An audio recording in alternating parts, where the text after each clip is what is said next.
వీక్షకులందరికీ నమస్కారం. ఫిబ్రవరి మాసంలో మీకు ఏ విధమైనటువంటి గ్రహస్థితి కలగబోతూ ఉన్నది అనేటువంటి విషయాన్ని మనం ఈ వీడియో ద్వారా క్లుప్తంగా తెలుసుకునేటువంటి ప్రయత్నం చేద్దాం. జనవరి నెలలో సంక్రమించినట్టే ఫిబ్రవరి మాసంలో కూడా పంచగ్రహ కూటమి, షడ్గ్రహ కూటమి సంభవించడానికి కూడా అవకాశం ఉన్నది. అయితే ఈసారి మకరంలో కాకుండా కుంభరాశి యందు ఈ పంచగ్రహ కూటములు ఇవన్నీ కూడా ఏర్పడబోతూ ఉన్నాయి.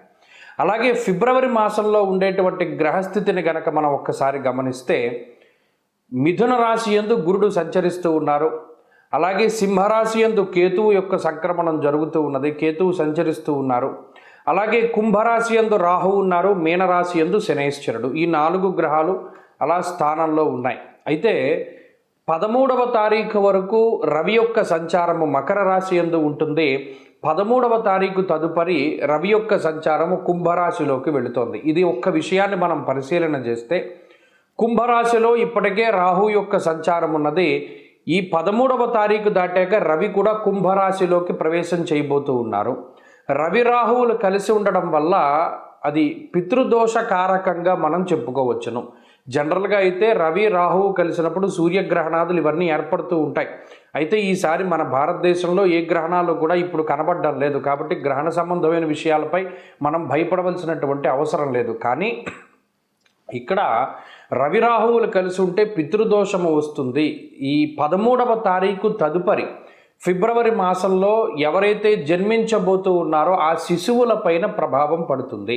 అందువల్ల ఎవరైనా ఫిబ్రవరి మాసంలో ఏదైనా సిజేరియన్ ముహూర్తాలు వీటి గురించి అడిగేటువంటి వాళ్ళు చాలామంది ఉంటారు. వాళ్ళకి సూచనప్రాయంగా ఒక మాట ఏమిటి అంటే 13వ తారీఖు లోపులో వీలుంటే కొంచెం పరిస్థితులు అవి సానుకూలంగా ఉంటే ఈ సిజేరియన్ అవి కూడా ముహూర్తాలు మీరు చేసుకోవచ్చును.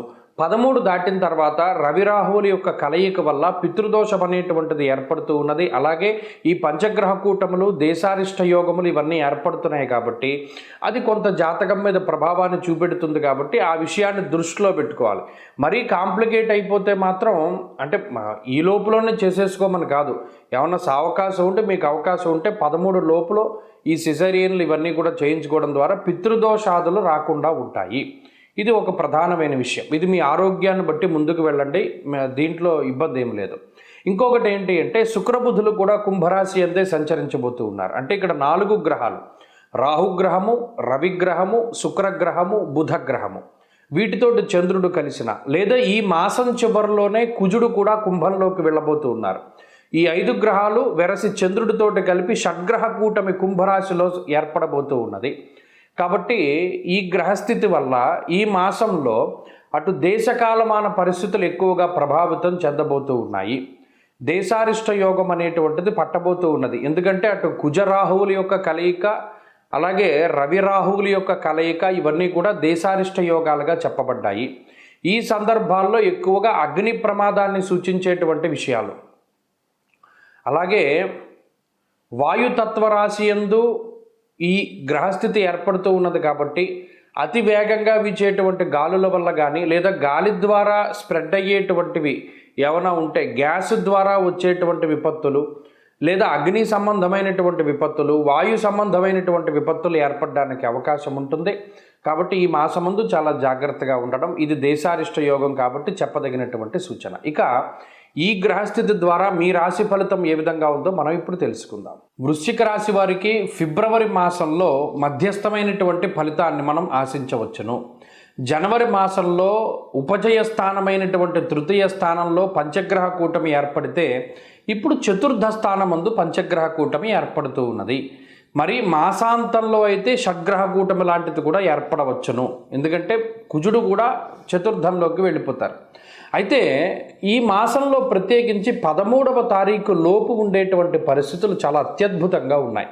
ఎందుకు? రవి తృతీయ స్థానమందు 13వ తారీఖు లోపు, అలాగే కుజుడు తృతీయ స్థానమందు, చతుర్థమందు శుక్రుడు, చతుర్థమందు బుధుడు, చంద్రుని యొక్క బలంతో కలుపుకుని 5 గ్రహాలు పూర్తి స్థాయిలో గొప్పగా యోగించేటువంటి పరిస్థితులు ఉన్నాయి. తద్వారా ఆర్థికాభివృద్ధి, ఆరోగ్యం నిత్య సంతోషం బంధుమిత్ర సమాగమ అన్నది శాస్త్రం, ఇష్టసిద్ధి సదారోగ్య అన్నది శాస్త్రం. అంటే ఈ 13వ తారీఖు లోపు వృశ్చిక రాశి వారికి అత్యద్భుతమైనటువంటి ఫలితాలు ఉన్నాయి. ఆర్థికాభివృద్ధి ఉంటుంది, ఆరోగ్యాభివృద్ధి ఉంటుంది, సంతానాభివృద్ధి ఉంటుంది, కుటుంబపరమైనటువంటి ఎదుగుదల ఉంటుంది, పాజిటివ్గా ఉండగలుగుతారు. ప్రతిదీ కూడా చాలా సాహసోపేతమైనటువంటి విధానంలో ముందుకు వెళ్ళగలుగుతారు. అన్నిట్లోనూ కూడా విజయాన్ని సాధించగలుగుతారు. ఆత్మస్థైర్యం అన్నది చాలా గొప్పగా కనబడుతూ ఉంటుంది. అలాగే ప్రతి చోట మీదన్నటువంటి మార్కును మీరు వేయగలుగుతారు, విజయాన్ని పొందగలుగుతారు. అన్నిట్లోనూ కూడా చక్కటి పరిపూర్ణమైనటువంటి శుభ ఫలితాలను పొందగలుగుతారు. 13వ తారీఖు దాటాక చతుర్థములకి రవిగ్రహం వెళ్ళబోతూ ఉన్నారు. ఆ తర్వాత మాసాంతంలో కుజుడు కూడా చతుర్థ స్థానానికి వెళతారు. ఇప్పటికే చతుర్థంలో ఉండేటువంటి రాహువుతోటి రవికుజులు కలుస్తారు. ఈ రవికుజ రాహువులు మాత్రం కొంత పాడు చేసేటువంటి గ్రహాలు. ఏ రకంగా జాగ్రత్తగా ఉండాలి? కుటుంబపరమైనటువంటి విషయాల పట్ల చాలా జాగ్రత్తగా ఉండాలి. కుటుంబ సభ్యులతోటి ఉండేటువంటి విధానము, అలాగే తల్లిగారి ఆరోగ్యానికి సంబంధించినటువంటి విధానము, అలాగే కుటుంబంలో ఏదైతే మనం ఎంతకాలం గుట్టుగా దాచుకున్నామో అది బహిర్గతమై 10 మందిలోనూ పరువు పోయేటువంటి సందర్భాలు అవి వస్తూ ఉంటాయి. అటువంటిది ఏది జరగకుండా చాలా జాగ్రత్తలు తీసుకుంటూ ఉండాలి. మరీ ముఖ్యంగా రహస్యమైనటువంటి విషయాలను ఇంకా రహస్యంగా మీలోనే దాచిపెట్టుకోవాలి. కానీ పలానా వాడితో చెప్పుకుని మన బాధను తగ్గించుకుందాం, లేదా పలానా వాడు ఏదైనా సహాయం చేస్తాడేమో అని వారి దగ్గర మీ గుట్టు విప్పారా, మొత్తం లోకం అంతా పాకిపోతుంది. అంతఃక్లేశం గృహశ్చిద్ర అన్నారు. అంటే ఇంట్లో ఉండేటువంటి పరిస్థితులన్నీ పాడైపోతాయి. కాబట్టి ఈ విషయం పట్ల జాగ్రత్తగా ఉండాలి. క్షణికావేశానికి లోను కాకూడదు. క్షణికమైనటువంటి సుఖములకి కానీ భోగములకి కానీ అలవాటు పడి ముందుకు వెళ్ళకూడదు. దానివల్ల ఇబ్బందులు పడతారు. అలాగే విద్యా సంబంధమైన విషయాల్లో ఇబ్బందులు, లేదా ఉద్యోగ వ్యాపారాలకి సంబంధించినటువంటి విషయాల్లో కూడా నిర్ణయం తీసుకునేటప్పుడు చాలా జాగ్రత్తగా ఉండడం చెప్పదగినటువంటి సూచన. మరీ ముఖ్యంగా వాహనాలకి సంబంధించినటువంటి ప్రయాణాలు చేసేటప్పుడు జాగ్రత్తగా ఉండడము. ఇవన్నీ కూడా 13 దాటాకే, 13 లోపు అసలు ఏ విధమైన ఇబ్బందులు లేవు.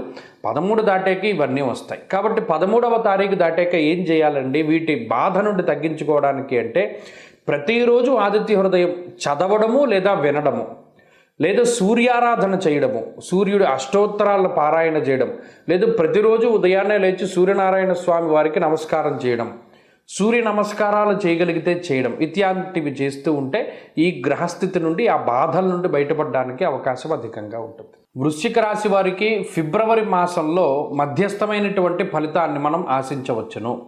జనవరి మాసంలో ఉపజయ స్థానమైనటువంటి తృతీయ స్థానంలో పంచగ్రహ కూటమి ఏర్పడితే ఇప్పుడు చతుర్థ స్థానమందు పంచగ్రహ కూటమి ఏర్పడుతూ ఉన్నది. మరి మాసాంతంలో అయితే షడ్గ్రహ కూటమి లాంటిది కూడా ఏర్పడవచ్చును. ఎందుకంటే కుజుడు కూడా చతుర్థంలోకి వెళ్ళిపోతారు.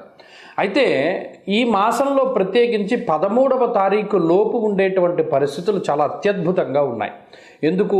రవి తృతీయ స్థానమందు 13వ తారీఖు లోపు, అలాగే కుజుడు తృతీయ స్థానమందు, చతుర్థమందు శుక్రుడు, చతుర్థమందు బుధుడు, చంద్రుని యొక్క బలంతో కలుపుకుని 5 గ్రహాలు పూర్తి స్థాయిలో గొప్పగా యోగించేటువంటి పరిస్థితులు ఉన్నాయి. తద్వారా ఆర్థికాభివృద్ధి, ఆరోగ్యం నిత్య సంతోషం బంధుమిత్ర సమాగమ అన్నది శాస్త్రం, ఇష్టసిద్ధి సదారోగ్య అన్నది శాస్త్రం. అంటే ఈ 13వ తారీఖు లోపు వృశ్చిక రాశి వారికి అత్యద్భుతమైనటువంటి ఫలితాలు ఉన్నాయి. ఆర్థికాభివృద్ధి ఉంటుంది, ఆరోగ్యాభివృద్ధి ఉంటుంది, సంతానాభివృద్ధి ఉంటుంది, కుటుంబపరమైనటువంటి ఎదుగుదల ఉంటుంది, పాజిటివ్గా ఉండగలుగుతారు. ప్రతిదీ కూడా చాలా సాహసోపేతమైనటువంటి విధానంలో ముందుకు వెళ్ళగలుగుతారు. అన్నిట్లోనూ కూడా విజయాన్ని సాధించగలుగుతారు. ఆత్మస్థైర్యం అన్నది చాలా గొప్పగా కనబడుతూ ఉంటుంది. అలాగే ప్రతి చోట మీదన్నటువంటి మార్కును మీరు వేయగలుగుతారు, విజయాన్ని పొందగలుగుతారు. అన్నిట్లోనూ కూడా చక్కటి పరిపూర్ణమైనటువంటి శుభ ఫలితాలను పొందగలుగుతారు. 13వ తారీఖు దాటాక చతుర్థములకి రవిగ్రహం వెళ్ళబోతూ ఉన్నారు. ఆ తర్వాత మాసాంతంలో కుజుడు కూడా చతుర్థ స్థానానికి వెళతారు. ఇప్పటికే చతుర్థంలో ఉండేటువంటి రాహువుతోటి రవికుజులు కలుస్తారు. ఈ రవికుజ రాహువులు మాత్రం కొంత పాడు చేసేటువంటి గ్రహాలు. ఏ రకంగా జాగ్రత్తగా ఉండాలి? కుటుంబపరమైనటువంటి విషయాల పట్ల చాలా జాగ్రత్తగా ఉండాలి. కుటుంబ సభ్యులతోటి ఉండేటువంటి విధానము, అలాగే తల్లిగారి ఆరోగ్యానికి సంబంధించినటువంటి విధానము, అలాగే కుటుంబంలో ఏదైతే మనం ఎంతకాలం గుట్టుగా దాచుకున్నామో అది బహిర్గతమై 10 మందిలోనూ పరువు పోయేటువంటి సందర్భాలు అవి వస్తూ ఉంటాయి. అటువంటిది ఏది జరగకుండా చాలా జాగ్రత్తలు తీసుకుంటూ ఉండాలి. మరీ ముఖ్యంగా రహస్యమైనటువంటి విషయాలను ఇంకా రహస్యంగా మీలోనే దాచిపెట్టుకోవాలి. కానీ పలానా వాడితో చెప్పుకుని మన బాధను తగ్గించుకుందాం, లేదా పలానా వాడు ఏదైనా సహాయం చేస్తాడేమో అని వారి దగ్గర మీ గుట్టు విప్పారా, మొత్తం లోకం అంతా పాకిపోతుంది. అంతఃక్లేశం గృహశ్చిద్ర అన్నారు. అంటే ఇంట్లో ఉండేటువంటి పరిస్థితులన్నీ పాడైపోతాయి. కాబట్టి ఈ విషయం పట్ల జాగ్రత్తగా ఉండాలి. క్షణికావేశానికి లోను కాకూడదు. క్షణికమైనటువంటి సుఖములకి కానీ భోగములకి కానీ అలవాటు పడి ముందుకు వెళ్ళకూడదు. దానివల్ల ఇబ్బందులు పడతారు. అలాగే విద్యా సంబంధమైన విషయాల్లో ఇబ్బందులు, లేదా ఉద్యోగ వ్యాపారాలకి సంబంధించినటువంటి విషయాల్లో కూడా నిర్ణయం తీసుకునేటప్పుడు చాలా జాగ్రత్తగా ఉండడం చెప్పదగినటువంటి సూచన. మరీ ముఖ్యంగా వాహనాలకి సంబంధించినటువంటి ప్రయాణాలు చేసేటప్పుడు జాగ్రత్తగా ఉండడము. ఇవన్నీ కూడా 13 దాటాకే, 13 లోపు అసలు ఏ విధమైన ఇబ్బందులు లేవు. 13 దాటాకే ఇవన్నీ వస్తాయి. కాబట్టి 13వ తారీఖు దాటాక ఏం చేయాలండి వీటి బాధ నుండి తగ్గించుకోవడానికి అంటే, ప్రతిరోజు ఆదిత్య హృదయం చదవడము లేదా వినడము, లేదా సూర్యారాధన చేయడము, సూర్యుడి అష్టోత్తరాల పారాయణ చేయడం, లేదా ప్రతిరోజు ఉదయాన్నే లేచి సూర్యనారాయణ స్వామి వారికి నమస్కారం చేయడం, సూర్య నమస్కారాలు చేయగలిగితే చేయడం, ఇత్యాదివి చేస్తూ ఉంటే ఈ గ్రహస్థితి నుండి, ఆ బాధల నుండి బయటపడడానికి అవకాశం అధికంగా ఉంటుంది.